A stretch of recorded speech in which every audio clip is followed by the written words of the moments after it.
नारायण जी बार बार हमारा नाम ले रहे थे। हमारा नाम ऐसा है कि अभी तक एक भी व्यक्ति ने सही से मेरा नाम नहीं लिया। मेरा नाम है विकास बौखल। बौखल का मतलब सर होता है कम दिमाग का। ये वही हंस रहे हैं जो हमारी बिरादरी के हैं।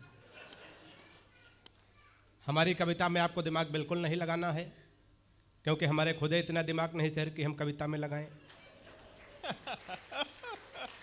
हमारी कविता बिल्कुल तुरंत लगाओ, तुरंत आराम, बिल्कुल झंडू बाम। एक बार तालियां बजाओ, 2020 में शुरू करता हूं। बहुत अच्छे भाई, अच्छा। कभी बार बार आएंगे, कहेंगे नारायण जी की ताली बजाइए, कविता अच्छी लगे तो उत्साहवर्धन करिए। सर कवि सम्मेलन में 3 लोगों की जिम्मेदारी होती। सबसे बड़ी जिम्मेदारी एक तो संचालक की होती, जो रोहित शर्मा जी देश दुनिया के बड़े संचालक हैं, इनके लिए ताली बजा दो, हमारे लिए बजवाई है। धन्यवाद भाई, धन्यवाद। दूसरी जिम्मेदारी इन कवियों की, सर सब अच्छे कवि हमको छोड़ करके, हम बहुत अच्छे कवि हैं। तीसरी जिम्मेदारी आप सबकी होती है, क्यों आप सबने पैसा और समय सब खर्चा किया होता। सर अगर एक की जिम्मेदारी कम हुई तो कभी सम्मेलन जमने वाला नहीं। अभी हम एयरपोर्ट की तरफ से सुबह सड़क के किनारे किनारे आ रहे थे, हमने देखा सर सड़क के किनारे किनारे एक आदमी गड्ढा खोद रहा था, दूसरा आदमी मिट्टी डाल रहा था। फिर अगर आदमी गड्ढा खोदे, दूसरा मिट्टी डाले, हम रुक गए।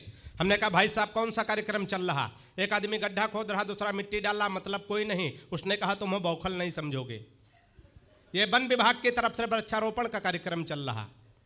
इसमें 3 लोगों की ड्यूटी लगाई गई थी। एक आदमी गड्ढा खोदेगा, दूसरा पेड़ रखेगा, तीसरा मिट्टी डालेगा। जो पेड़ रखने वाला है छुट्टी पर है, हम लोग अपना काम कर रहे हैं। तो आप तालियां बजा दो, आप पेड़ रखने वाले हो, है ना। आप छुट्टी पे चले गए तो कभी सम्मेलन का आनंद नहीं आने वाला। जितने मन से सुनोगे मैं उतने मन से बिल्कुल 2020 में निपटाऊंगा। समय की एक सीमा है, उसी परिधि में हमें काव्य पाठ करना। सर जल्दी जल्दी में निपटाना, हालांकि इतना भी जल्दी नहीं कि आनंद ना आए। कभी कभी जल्दी जल्दी के चक्कर में आनंद बेकार हो जाता। एक बार 4 आदमी एक लाश को लेके जा रहे थे नारायण जी। बगल से एक मोटरसाइकिल वाला निकला, उसने कहा आप चारों लोग साइड में हो जाओ, हमको जल्दी है। जो लाश लेके जा रहे थे पलट के देखे, बोले अगर ज्यादा जल्दी हो तो इनको उतार दे, तुम्ही को ला देंगे। तो एक बार तालियां बजा दो अच्छी से, मैं शुरू होता हूं। मैं संस्कारों से हाथ निकालता हूं गोविंद भैया। संस्कार हाथ से सर हर जगह बस हमारी दृष्टि जानी चाहिए। हमारी जब शादी तय हुई, यह बात सर मैं इसलिए कह रहा हूं, मैं बाराबंकी उत्तर प्रदेश से आता हूं, वहां बौखलों की भी शादी हो जाती। हम अपनी पत्नी को देखने गए तो कन्या पक्ष से प्रस्ताव आया, लड़का कवि है, जिसका जिसका हम परिचय कराएंगे, लड़के को कविता में प्रणाम करना। मैं संस्कारों से हाथ से निकालता हूं। सफलता मुझे कितनी मिली है, आपकी तालियां, आपका उत्साहवर्धन, आपका आशीर्वाद मुझे शुरू कर दे। मैं पहला कवि हूं तो जमाने की जिम्मेदारी आपकी, सुनिएगा। नहीं पहले नहीं, हाँ पहले इस्तेमाल करें फिर विश्वास करें, है ना। गत्ते पे पेमेंट नहीं करना, है ना। कि परिचय प्रथम कराया गुरुजी का, तब हमने कहा कि जय हो भाग्य निर्माता की। पीछे वाले भी जुड़ जाएं। कि परिचय प्रथम कराया गुरुजी का, तब हमने कहा कि जय हो भाग्य निर्माता के। और सास और ससुर को सामने जो लाया गया, एकाएक हम बोले जय हो पिता माता के।